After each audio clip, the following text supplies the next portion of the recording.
What's up? How y'all doing? It's Lugamonger. I am a Benchmade freak. Are you a Benchmade freak? No, you're not. Neither am I, actually, because this is a Benchmade 560 freak. This is a great knife. I was so excited when I actually saw this thing. I was like, hell yeah, they're expanding the Griptilian line, and I really wanted to know. I was very curious about this knife. When I saw the first advertised, they said they were going to drop it. It's got the dual durometer or barometer handle, whatever the hell that means. You know what I mean? I was really curious about it. I'm like, I really do like that rubberized grip, but it can be such a failure in a lot of different occasions. It can be really good. You can see this is a first production run, number 204 out of 1,000. And I will say right now, as a first impressions, I've only had this thing for about a week, but I like it. It is good as of yet, but this is not a Griptilian. There's a lot of differences between this and the Griptilian. The first off, in hand, you're going to pick this thing up, and the biggest thing that I noticed when I first started playing with it was the sound. Listen to this, right?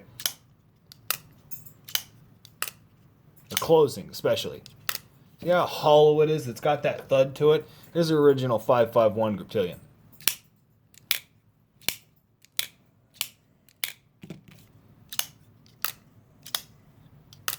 That kicked it off, really. That's told me that there's going to be a lot of differences in the actual, just overall internals of this actual knife. And there really is. This is not a Griptilian. It may have been based on the Griptilian platform, but really it's not. This is less of a Griptilian, honestly speaking, than this is a mini barrage. I don't actually have a mini barrage. This is a full-size barrage, but this is the volley, 1,000,001 volley. And if you know anything about those two, it's the same chassis. It's the same platform as the actual mini barrage for the volley. They just gave it a different blade and a different handle set to match. This knife here is based on the Benchmade Griptilian, but it's actually not quite the same knife. Let me show you what I'm talking about. I had a problem with the 551, so I actually had to change it up to the 557 here. But it's the exact same platform, just a different blade with the Tonto blade here. And what I really wanted to show you is inside of these actual knives here, right? So you can see the Griptilian here. It is not a full steel liner, but it comes majority of the way down, right? And it's got this kind of just tapered design. It's in the middle of the handle, comes all the way down the middle of the handle, and then you've got a steel washer, right? Or a steel spacer. There's a barrel spacer. You see that actually between the two liners themselves, right? So this is an entire mechanism. The actual steel body of this, the liners itself, is the internal mechanism, right? And the scales are just a clamshell around it, right? It's just, that is the mechanism, and then these are not an integral part. It's actually, well, they kind of are to your working grip.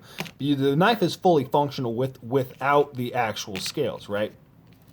Now this knife here, you can see that the liner itself isn't connected. There's no actual connection between the liners, and it doesn't go nearly as far down actually into the grip. It is still centralized, but it's not the same general overall design. The stop pin is located in the same area, and the actual axis, or the axis mechanism here, the omega spring, is pretty much the same. It's very, very similar, but there are several differences between the two. The biggest problem with this overall design, there's benefits and there's problems with it, right? The problem is what comes in with rigidity, right? Torsional stress. Because when you bend this knife, right? If this knife gets any torsional stress on a sideways axis, right? You can imagine that it's actually being absorbed up through this actual channel itself. And there's a lot happening with that metal stop pin, that actual stop pin, because you're compressing it with your hands. And so it's working as a singular piece.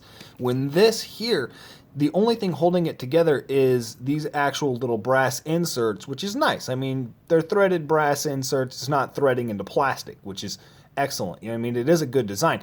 But that is what actually gives your attention, right? So any torsional stress, any moving stress this way on this knife is actually held up by the back spacer, which is actually just a piece of the actual integral design here, a piece of that actual integral handle. It's relying so much on those screws. Yeah. So if you're anything like me, you were wondering, is this just a rebranded Griptilian with a Doug Ritter-esque kind of blade? And really, no, it's not. It is a redesigned knife. You can tell that they did get their inspiration from the original Griptilian, and I mean that they told you that they did, and it is pretty obvious. But this is its own beast. As far as the blade goes, honestly, I think the really high hollow grind, it does have a better cutting edge. You know what I mean? It's got better better slicing geometry. It's thinner. It's good. It's a more of a flat section on the blade, which leads to just being less of an increase, so it slides through material better. So it is a better cutting edge as well. It has more belly than the original, but I think the original 551 here, this drop point blade design, it doesn't have as much belly, but at the same time it's a little bit narrower of a blade, and normally I'm a big fan of a wider blade, but actually in this combination here, I think this is a better working shape. I think this is going to do better. It's got a thinner tip. It's able to get into thinner areas. It's going to penetrate material better than this blade here, this blade shape here. But then again, this is S30V and this is 154. So that's an arguable thing. I would honestly pick a 154 blade in most circumstances, but most people would probably go for the S30V. And so that's really just determinant. And the price variance isn't too much. It's only $20 more expensive. The 560 is only $20 more expensive over the 550 or the 551. So on that aspect, they are very comparable. The feel in hand, right? Besides from the rubber, sorry about hitting the tripod, a lot of people will mention that the Griptilian is a bit blade heavy, right? And I will say that about this freek. This freek is blade heavy. You can see that there. The balance point is right at the pivot. So when you hold this thing in your hand, because there's not a whole lot of material, there's not a whole lot of steel back in the back, it's all just that GFN besides the pocket clip there. So there's not a whole lot of weight. And it does have that wide, it's got decently thick, decently wide blade, so there is a little bit of steel up front. And so it does feel really kind of forward heavy. It feels heavier in your hand than the actual original Griptilian does when open. When closed, they're the exact same. The actual weight is very comparable. The weight between the two is, the weight for the original 551 is 3.8 ounces, and the weight for the new 560 is 3.7 ounces. So it's very comparable. The original is just a fraction heavier. That is equivalent on my scale, the specs I got off of Blade HQ. The blade length for the 560 is 3.6 inches. The blade length for the 551 is 3.4 inches. The overall length,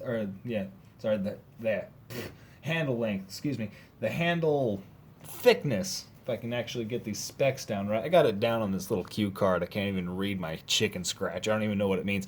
The handle thickness on the 560 is 0.65 inches, and the handle thickness on the original here, the 551, is 0.64 inches.